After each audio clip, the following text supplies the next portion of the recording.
Hello there everyone, and welcome back to Empire Total War with the Pirates of Isles mod. Last time around we started playing the historical battle scenarios that the mod provides, specifically the ones that featured the Great Northern War. Last time around we played the Battle of Lovsin. Turned out to be a victory for me, just like it was historically. However, now we're gonna march on to the Battle of Lesnaya. Very important battle, sort of a stepping stone to the defeat at Poltava. This one we lost, and we lost tons of supplies that was going to the king, and it ended up being really a disaster that we lost so much supply. So hopefully I'll be able to turn this historical defeat into a victory and actually bring my king all the supplies that he needs for the march on Moscow. And with that said, let's go ahead and fight this battle. Unlike the other two battles in the series, I don't know why we ended up this high on the map, but unlike the other two battles in this series, I haven't actually played this one yet, test played it. So we do have higher ground here, which I would like to take control of, but the question is, do I have time to reset the entire army to head this way, or is it too late already?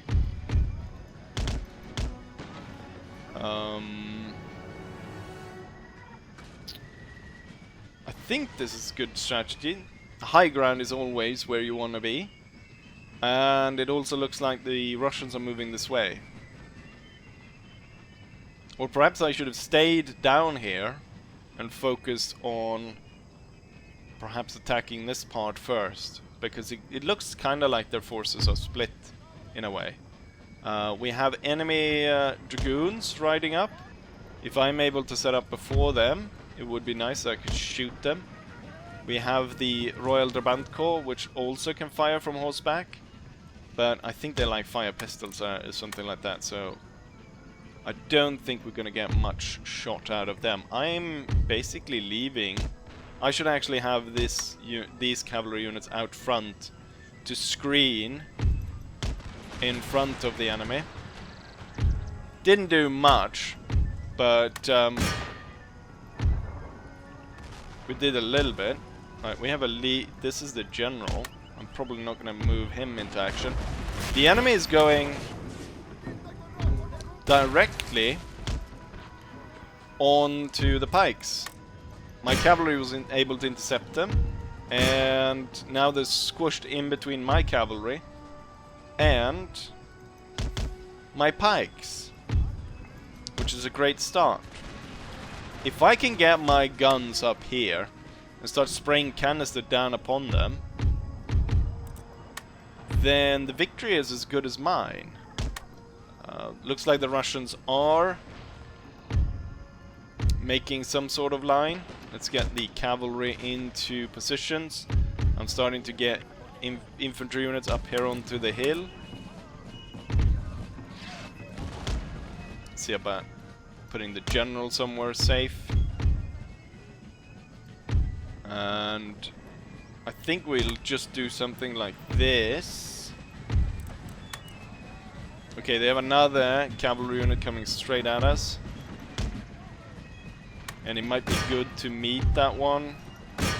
Even though it's a little bit early, I'm gonna tell the cannons to hold fire just now. You're probably not gonna be able to get this one into position before the Russians strike. Right, open fire.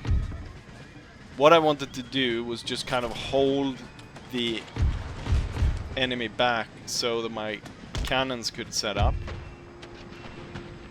And with that done, I'm gonna order them to pull back. They're wasting the cavalry, so I'm gonna bring my cavalry around to this side and attack here while the troops move forward. This cannon will be deployed. It's kind of a mess in terms of my setup here, but that goes for the Russian side as well. Ooh, not good. Heavy losses on these cavalry units right here. But I can now order this gun to open fire, which I am, to their cavalry, which worked perfectly. My guys are having trouble organizing here. Have the dragoons ride forward and deal with this one. But now that we started trading fire with the Russians and their troops are being forced away, and I just blew up their grenade company, the grenadier company. I think they had time to throw, perhaps. Or perhaps not. I can kind of see there's a... the Russian forces are actually breaking here. My cavalry's made it through. And now the entire army is gonna come down on the enemy force.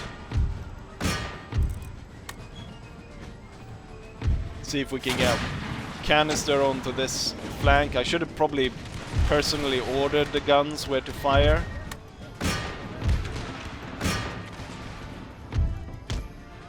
Some Russians are rallying. My cavalry's gone way too far. Oh, that's a pike unit.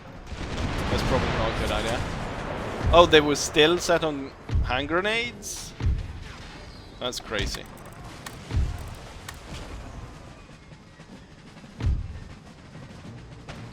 Let's see if we can't organize a little bit here. And then order the gun to hold fire, because I think it just fired on friendly troops. You can fire at will. Oh, we're receiving canister fire from this gun right here. It's firing towards the lifeguard unit, though. I'd figure they'd fire straight forward into whatever that was closest. Right, I just wanted to set their cannons to kind of break formation, as it were, so that we wouldn't receive canister anymore. Right, forward. We'll get all the cavalry to come around and just block the enemy from leaving. I just noticed we still have a unit with the king, even though the king's not supposed to be at this battle. But, oh wait, the enemy dismounted? I didn't realize that. The AI does have a thing for dismounting their forces. Right, we moved behind the enemy units. I think even though one of these is going to be a pikeman, they're so spread out, the pike unit here, that as we strike and the units around it is going to break. Oh, we killed Tsar Peter. That would be that would definitely affect the war in a quite large way. I would say the war would be over by then. But I guess similarly how we have my cannon is getting overrun by pikemen. I'm gonna send 2 units over there. But otherwise you can see here that we have in fact won the battle. Oh, the cannon crew actually won over the pike unit. Potentially then because the enemy general won, or won because he died, not because he won. Or perhaps because we were reinforced quite rapidly. And there we go. That battle went a little bit more chaotic than the river crossing. And I wonder if we definitely suffered more casualties here. But I feel like we probably killed a lot more enemies as well during this battle than the previous. The units are a lot larger here than they were at Brandywine, or the Holovsin battle. There the units were quite small. Anyways, let's go ahead and take a look at the statistics.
And here's the statistics. So we deployed 1200 men against 1500 enemies. We ended up losing 162. I thought we would lose a lot more, actually. I'm surprised that it's only 162. We ended up killing 945. However, the enemy lost close to the 1150 or 1122 men, which means that they inflicted a lot of casualties on their own. Close to 200 men or so, if I'm not completely mistaken. While we inflicted roughly a little bit more than 35 men, I believe. Or maybe 35 men exactly, on our own forces. And when it comes down to it, the King's unit, or this cavalry unit right here, which lost very few men, managed to kill 161, and then it goes for all the cavalry units. Now, obviously, I think a lot of this is from riding down enemies, but I'm wondering if the scenarios is slightly balanced in favor of Sweden, or it's just that the mod in general, the Swedish troops are better. Could also be the fact that the AI is not that clever in its positioning of its troops. But there we go, that was the second battle. Next up is Poltava, the uphill battles of uphill battles. So let's see if that one will prove more of a difficult battle for me. But for now, I will be saying, like I always say, hopefully you guys enjoy this, and hopefully I'll see you guys for the next one. Bye.